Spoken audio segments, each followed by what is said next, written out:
Assalamualaikum warahmatullahi wabarakatuh. Selamat datang di channel Ruang Akademika.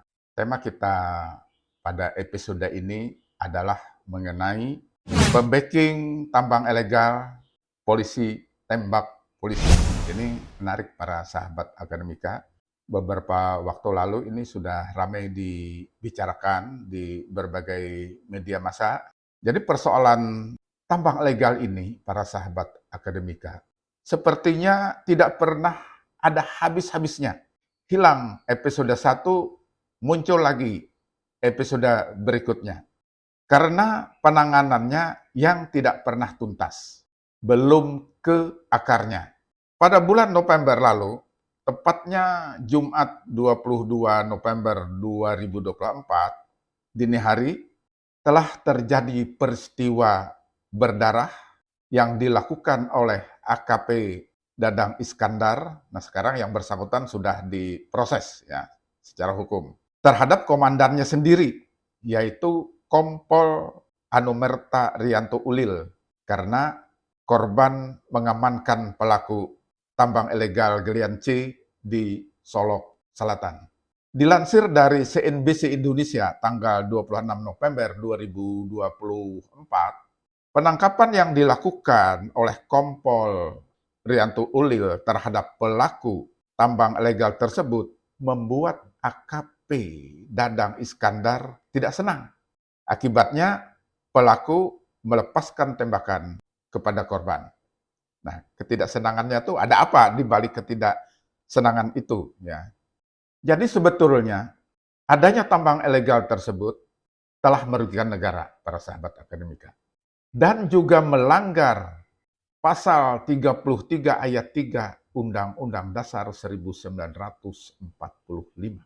Di dalam pasal tersebut ditentukan bumi dan air dan kekayaan alam yang terkandung di dalamnya dikuasai oleh negara dan dipergunakan untuk sebesar-besar kemakmuran rakyat. Artinya, negara memiliki hak penuh atas pengelolaan sumber daya alam seperti tanah, air, dan segala kekayaan yang ada di dalamnya.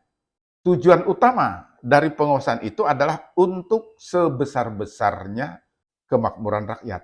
Artinya, sumber daya alam harus dimanfaatkan sebaik mungkin untuk kesejahteraan seluruh masyarakat Indonesia.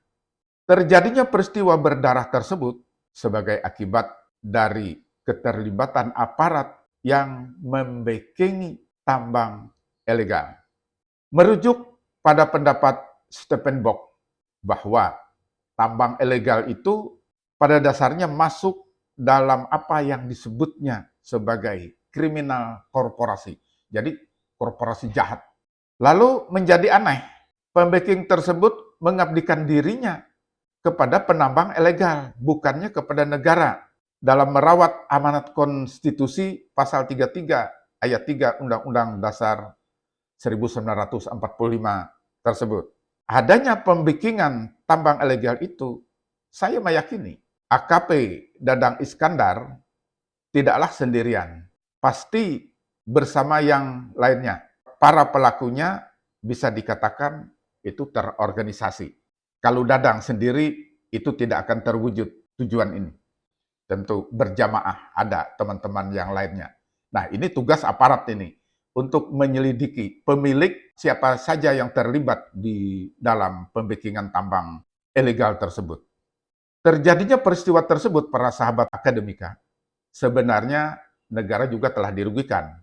Tidak hanya karena adanya tambang ilegal itu yang tidak memberikan kontribusi kepada negara, akan tetapi dengan telah meninggalnya Kompol Rianto Ulil, negara dalam hal ini Polri telah kehilangan SDM yang sudah dibina melalui pendidikan sampai menjadi perwira, tentu menggunakan anggaran negara.